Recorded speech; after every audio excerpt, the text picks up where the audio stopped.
Of course, I was angry with the hacker, but none more than being angry with myself. There is a lot of self-blame and shame. For the immediate period after, I don't want to see anyone, I don't want to talk to anyone, and depression from time to time. So I think the impact on my physical and mental being as a victim is enormous. And I cannot imagine what it is like if someone's life saving is being scammed.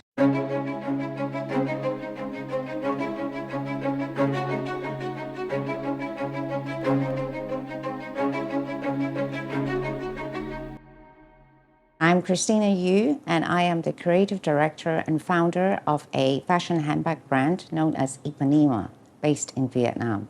Ipanema was founded in 1997 and was one of the first fashion brands established here with an international following.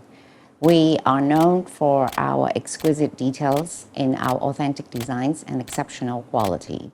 We also have stores outside of Vietnam, like in Malaysia, Singapore, to as far as Mauritius and Budapest through our franchisee.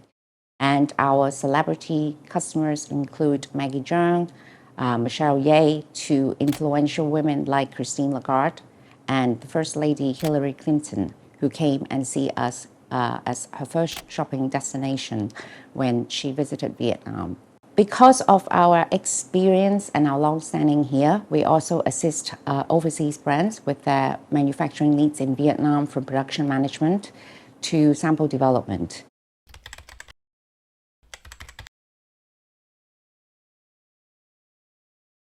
The Korean company is actually one of our suppliers for one of our Norwegian customers. We placed an order of 1,840 backpacks for professional frisbee golfers with them.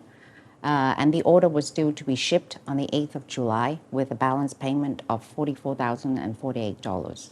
We were excited, but we weren't quite sure whether they are going to be able to deliver the quality that we want, because this is our first order with them. They were referred to us by another bigger Korean factory who thinks that the order was too small. So they are the right size factory for our order, and the quality seems to be good because our bags are very complicated to do. The downside of it is their internal communication system is a bit complicated because all the liaisons have to go via the Korean head office, and very few personnel in Korea and the Vietnam factory side speaks English. So all the correspondence are done via email.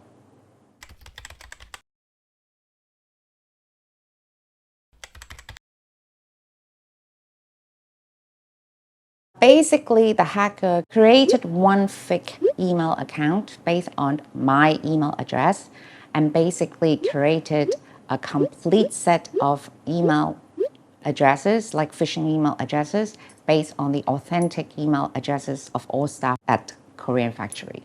So on 1st of July, the Korean factory received two identical emails, one authentic from me, and 8 hours later, the hacker's email using the phishing email address.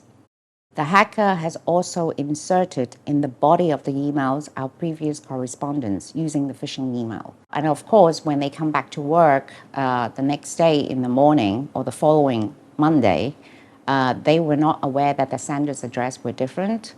And naturally, they responded to the later email they received, and that's how they started corresponding with the hacker using the phishing email. The hacker actually sent several phishing emails to the Korean factory on the 1st of July. And one of them was asking the Korean factory to send him or her the signed shipping documents with the debit note for payment purposes. On 4th of July, one of the staff at the Korean factory, called Mr. Y.R. Hong, decided that he's going to send the documents to the hacker. So basically, the hacker has used this set of documents sent by the Korean factory, changed the bank details to a US Wells Fargo's bank account, and then sent the signed shipping document and the debit note to me with the US bank account details for payment purposes. The documents I received looks extremely authentic with the company letterhead, company stamp, president's signature, and even the bank account name was the same as previous payment we've made. So on 4th of July, after I sent the payment slip to the purportedly authentic Korean staff, the hacker then used the payment slip I sent and changed the bank details to the correct Korean bank details and sent it to the Korean factory, pretending that the amount has been paid into the Korean bank account. On 8th of July, the Korean factory was still receiving phishing email from the hacker. The hacker actually created another phishing email faking bank notification from the Korean bank, sending it to the Korean factory, pretending that the remittance has been made to the Korean bank account. At the same time, they were also holding the shipment. So I started to query with the Korean factory, why are you holding my shipment considering that payment has been made and your staff has already confirmed and acknowledged payment? And the factory staff on the Vietnam side told me that Korean bank has not received any money.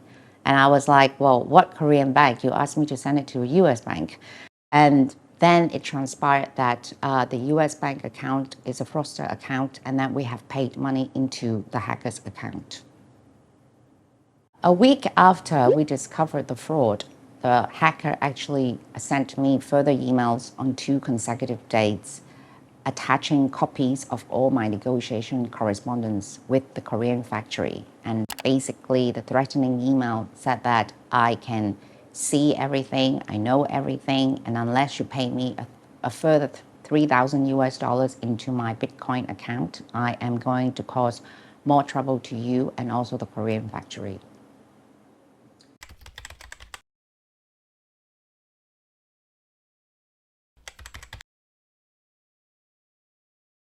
I engaged Cyber Citadel after I received the threatening emails from the hacker around the 16th of July. And at that point, I was very nervous about whether it is my server that has been hacked. And if I have a leak in my server, I've got to fix it. When we received the investigation report from Cyber Citadel, it was a bit of a relief for us because we know that it is not entirely our fault in this incident. I definitely did a lot of research on the business email compromise since the incident. If you receive an email that asks you to send money to a different account, the best way is not to email back the person, but to call the company and find out whether this is indeed the case. So there are many lessons to learn from this incident, I think. And especially nowadays, I think cybercrime is so prevalent. And basically, there is no assistance whatsoever. Not because there was none available, but very few people actually wanted to do it.